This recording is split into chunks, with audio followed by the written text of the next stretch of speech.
The glass slipped from his hand. It shattered on the marble floor. Ethan Cole didn't even notice. His vision blurred. His chest tightened. Something was wrong. Very wrong. He grabbed the edge of the table, trying to steady himself, but his legs failed, and suddenly he collapsed. From across the room, someone watched, silent, still. His wife. Victoria didn't move, didn't scream, didn't help.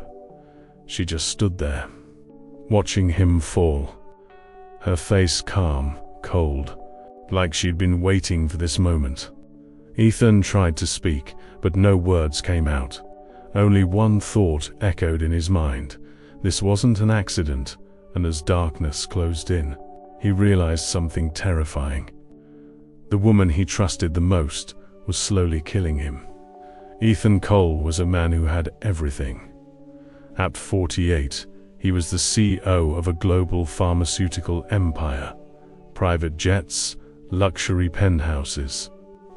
A name that carried power in every room he entered.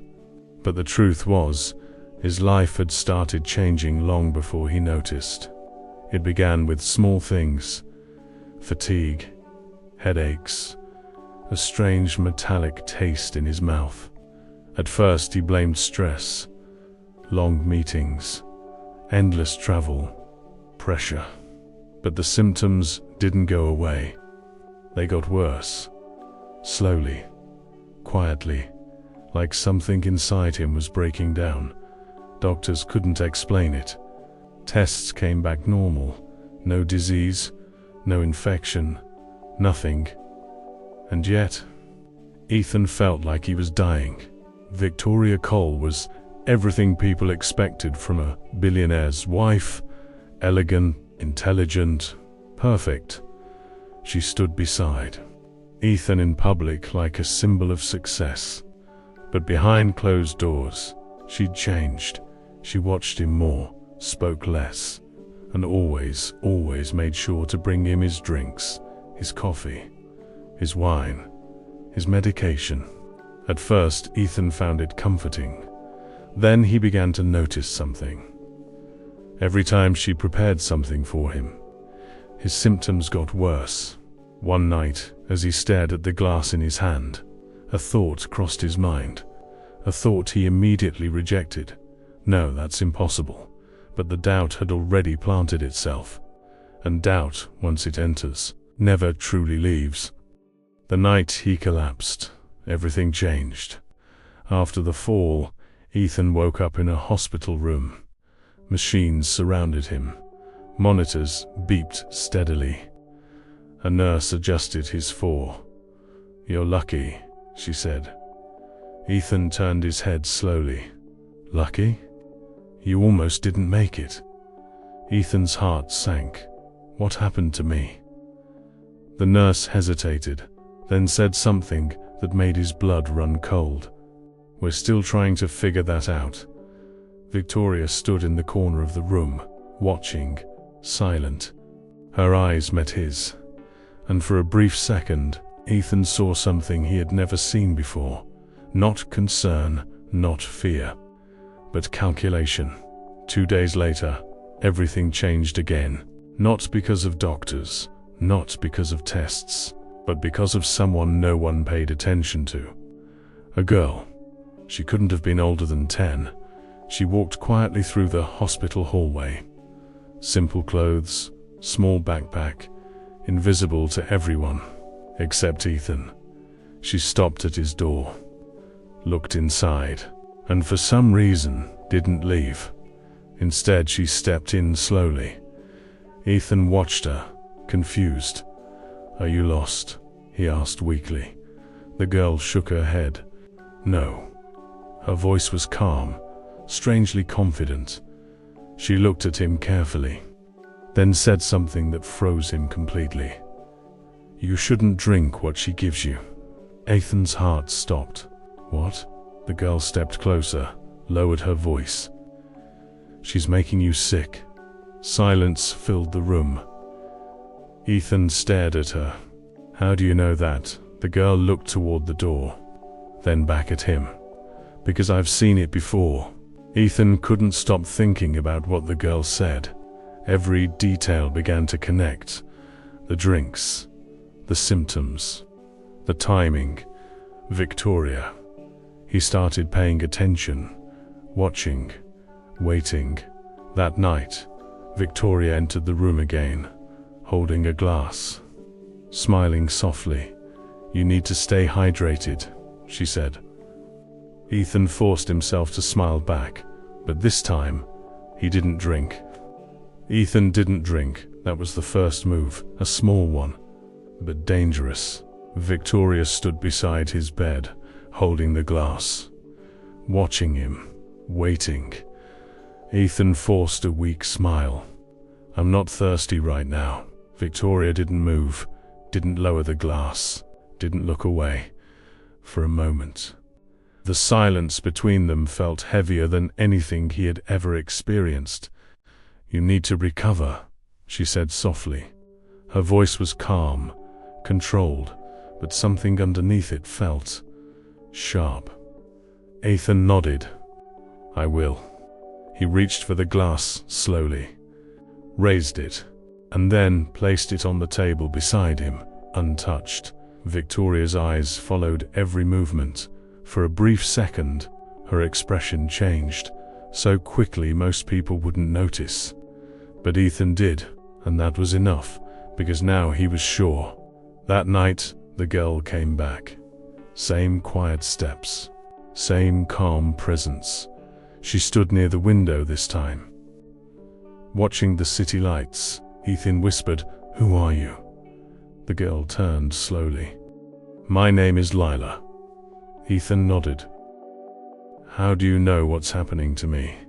Lila hesitated, then sat in the chair beside his bed. "A long time ago," she said quietly, "my father got sick." Ethan listened carefully. The doctors couldn't find anything wrong. Her voice didn't shake, but her eyes did. He kept getting weaker. Ethan felt a cold weight settle in his chest. What happened to him? Lila looked down. He died. Silence filled the room. Then she looked back at Ethan. My stepmother was giving him something. Ethan's hands tightened on the blanket, and no one noticed. Lila shook her head. No one listened. Ethan didn't sleep that night. His mind was racing. If Lila was right, he didn't just need to survive. He needed proof. Because without proof, no one would believe him. Victoria was too perfect, too respected, too untouchable. Morning came. Victoria returned, this time with coffee. Ethan smiled. "Leave it there," he said. "I'll drink it later." Victoria tilted her head slightly, studying him. "You've been acting different." Ethan shrugged. "I almost died. That changes things." Victoria smiled, but her eyes didn't. "Of course it does." She placed the cup down slowly and walked out. Ethan waited. 5 seconds. 10. Then he reached for the cup, not to drink, but to smell it. There it was again, that faint metallic scent, barely noticeable, but now impossible to ignore. Ethan needed help, but he couldn't trust anyone, except maybe one person, Marcus, his head of security. That afternoon Marcus entered the room. "You look better," he said. "I'm not," Ethan replied. Marcus frowned. "What do you mean?" Ethan lowered his voice. "Have the drinks tested." Marcus blinked. "What?" "The coffee, the water, everything she brings me." Marcus hesitated. "You're serious?" Ethan looked him straight in the eyes. "More than I've ever been." Marcus nodded slowly. "I'll handle it." 2 days later, Marcus came back. His face was different, tense, controlled. "We found something," he said quietly. Ethan's heart started racing. "What?"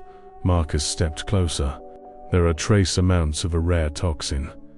Ethan closed his eyes. For a moment, he didn't feel relief, only confirmation. "And?" he asked. Marcus hesitated. It's not enough to kill instantly. Ethan opened his eyes. Of course not. It's slow. Marcus nodded. Very slow. Ethan exhaled deeply. She's been doing this for weeks, maybe months. Silence. Then Marcus asked the question that mattered most. What do you want to do? Ethan looked toward the door, where Victoria usually appeared, at the exact same time, with the exact same calm expression, and the exact same glass. This ends, he said, but not yet. Ethan needed her to believe everything was normal, so he played along. He smiled more, spoke softly, pretended to drink, pretended to trust. Victoria relaxed, little by little. And that was her mistake, because behind the scenes, Marcus was preparing everything. Hidden cameras, lab reports, records, every detail, every movement, every poisoned glass, captured, documented, undeniable. The room was quiet, too quiet. Victoria entered slowly, holding a glass of wine. She smiled. You're finally getting better. Ethan smiled back. Yes, I am. She handed him the glass. This time, he took it, raised it, looked at her, and said softly, let's celebrate. Victoria's eyes lit up for the first time. She believed she had won. Ethan held the glass close to his lips, paused, then stopped and looked at her. Why? Victoria froze. What? Why did you do it? The silence that followed was no longer subtle. It was sharp, heavy, dangerous. Victoria's smile faded, and in its place, something real finally appeared. Victoria didn't answer immediately. She just stared at him, still, silent. Then slowly, she laughed, not loudly, not nervously, but cold, controlled. You're smarter than I thought, she said. Ethan didn't move. Answer me. Victoria stepped closer, her eyes no longer soft, no longer careful. Now they were sharp. You were never supposed to figure it out this soon. The words hit harder than any confirmation. Ethan's hand tightened around the glass. How long? Victoria tilted her head slightly. A few months. Ethan's breath slowed. And all this time, he looked at her. You were just waiting for me to die. Victoria smiled faintly. You were already dying, Ethan. Silence. Then she added, I just helped it happen faster. Ethan stared at her, trying to understand. Why?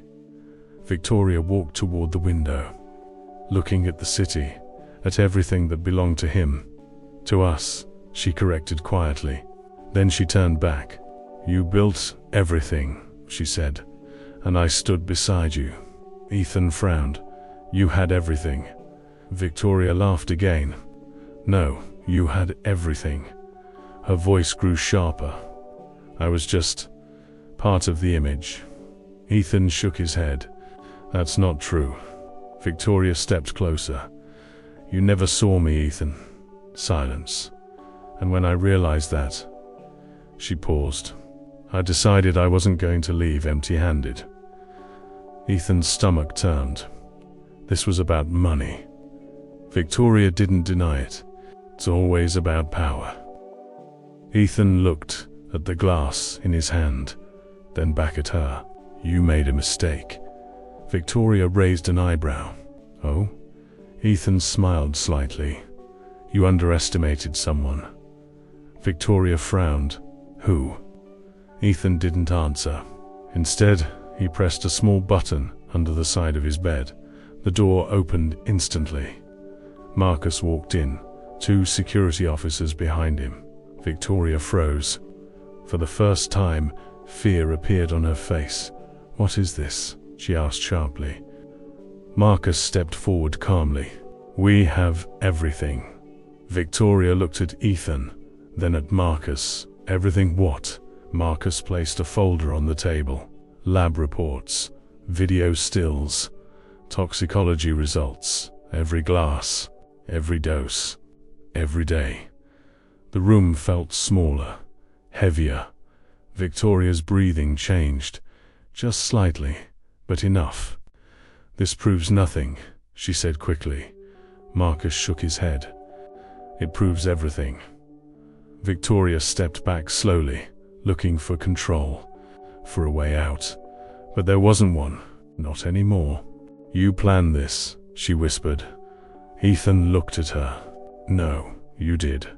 Victoria laughed bitterly. "So this was your game?" Ethan shook his head. This was survival. Silence. Then he said the final words. "You tried to kill me." Victoria's expression collapsed. The mask was gone, completely gone. In its place, anger, fear, and something else. Regret, maybe. But too late. The officers stepped forward. Victoria didn't resist. As they led her out, she looked back at Ethan one last time. But he didn't look away. The room was quiet again. Too quiet. Ethan sat back slowly, his body still weak, but his mind clearer than it had been in months.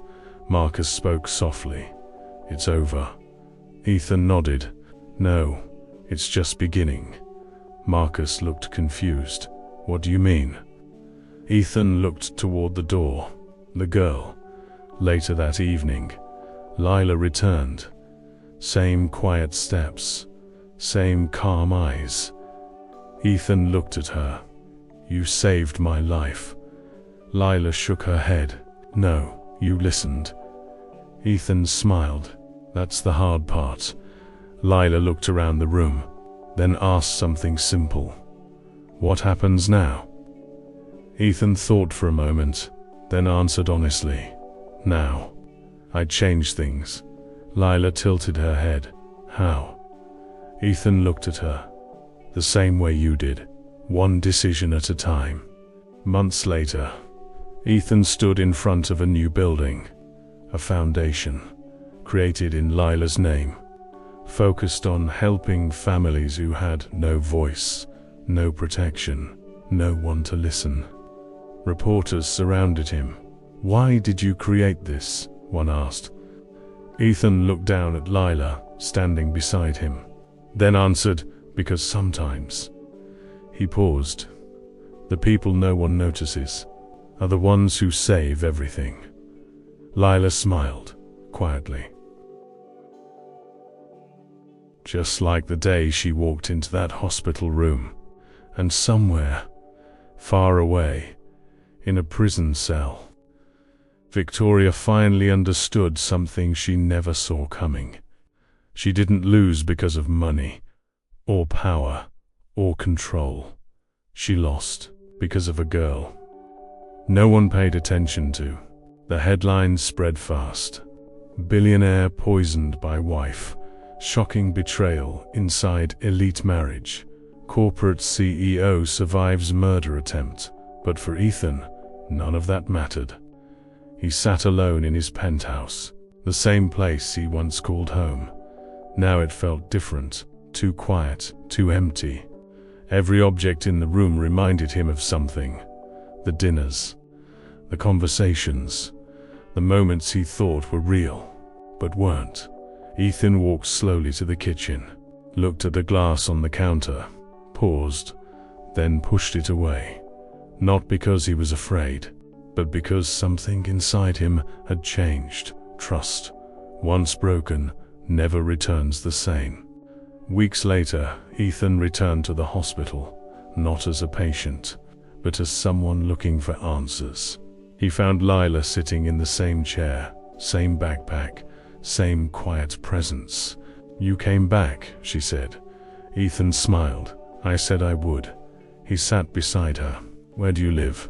he asked. Lila hesitated, then answered, "Nowhere for long." Ethan frowned. "What do you mean?" Lila looked down. "My mum passed away last year. I stay where I can." Ethan felt something shift inside him again. A different kind of weight. "You've been alone this whole time?" Lila nodded. "But I'm used to it." Ethan looked at her carefully. No fear, no self-pity, just strength. The kind of strength that doesn't come from comfort, but from surviving without it. That night, Ethan couldn't sleep again. But this time, it wasn't fear. It was clarity. He sat in his office, looking at documents, legal files, company structures. His entire empire laid out in front of him. And for the first time, he asked himself a question he had avoided his whole life.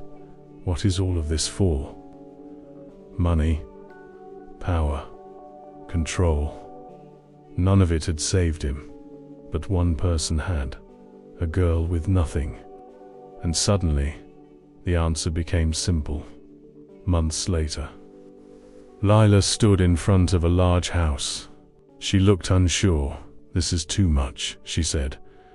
Ethan smiled. "It's not about the house. It's about having a place." Lila looked at him. "Why are you doing this?" Ethan knelt slightly to meet her eyes. "Because someone once helped me when I had everything, and still needed saving." Lila thought about that, then asked quietly, "Does this mean I'm not alone anymore?" Ethan smiled.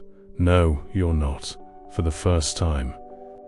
Lila smiled differently, not the quiet smile of someone who survives, but the warm smile of someone who finally belongs. Months pass. The foundation grew. The company changed. Decisions became different. More careful, more human. Ethan stood once again in front of a group of reporters, but this time he wasn't talking about profit, or expansion or growth. He said something else. "Success isn't about how much you build." He paused. "It's about how many lives you change." The room went silent, because that wasn't the man they used to know. Late one evening, Ethan sat outside, watching the sunset. Lila sat beside him. "Are you still scared?" she asked. Ethan thought about the cave, the hospital, the betrayal. Then he shook his head. "No, why not?" Ethan smiled. "Because I know something now." "What?"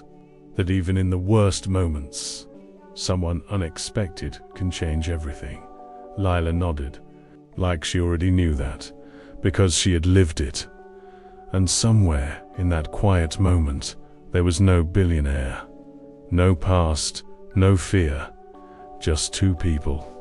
One who almost lost everything, and one who showed him what truly mattered.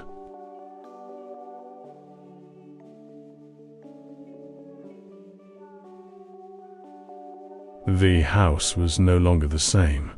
Even the air felt different. Ethan walked slowly through the hallway. Every step echoed, every corner held a memory. But now, those memories felt distant, like they belonged to someone else. He stopped in front of a mirror. For a long moment, he just stared. The man looking back at him was not the same man who collapsed on that marble floor. There was something new in his eyes. Not fear, not anger, awareness, and that changes everything.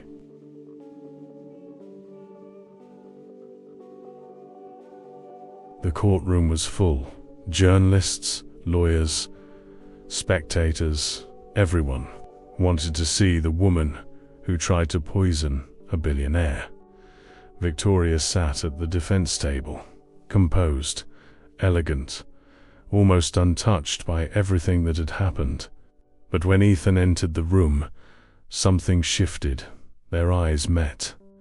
For a brief second, the past returned. All the years, all the lies, all the silence. Then it disappeared again, because now they were no longer husband and wife. They were truth and consequence. Victoria spoke during the trial. Calm, calculated, controlled. She tried to explain, to justify, to reshape the story. But facts don't bend, and evidence doesn't lie. The recordings, the reports, the pattern, everything pointed to one truth, and she knew it at one point. She looked at Ethan again, this time longer, and for the first time, there was no mask, just a question in her eyes. "Why didn't you stop me sooner?" Ethan didn't answer.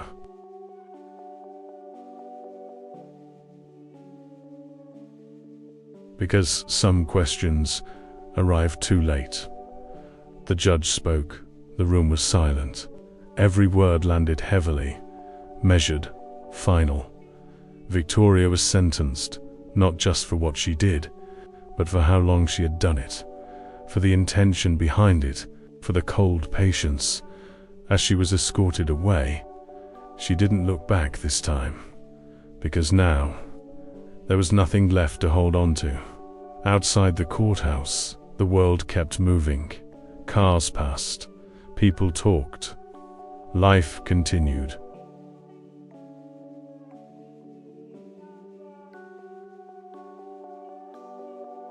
But for Ethan, something had ended, and something else had begun.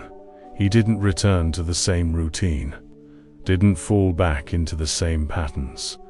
Instead, he slowed down. He listened more. He noticed things, small things, important things, the kind of things he had ignored his entire life. Months later, Ethan stood on a stage, hundreds of people in front of him. But this time, he wasn't there as a billionaire or a CEO.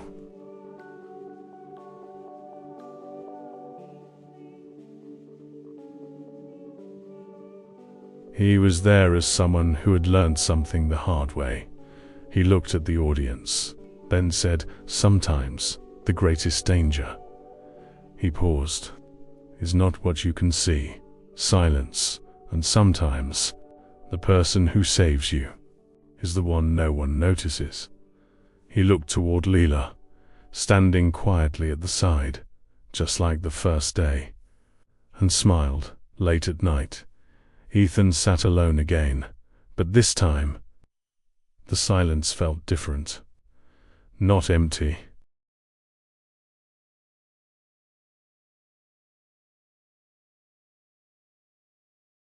Not cold, just calm. Lila walked in. "Still thinking?" she asked. Ethan nodded. "About everything." Lila sat beside him. "Do you regret it?" Ethan thought for a long moment, then shook his head. "No." "Why not?" Ethan smiled softly. "Because if none of that had happened, I would have never met you." Lila smiled, and in that quiet moment, everything finally made sense.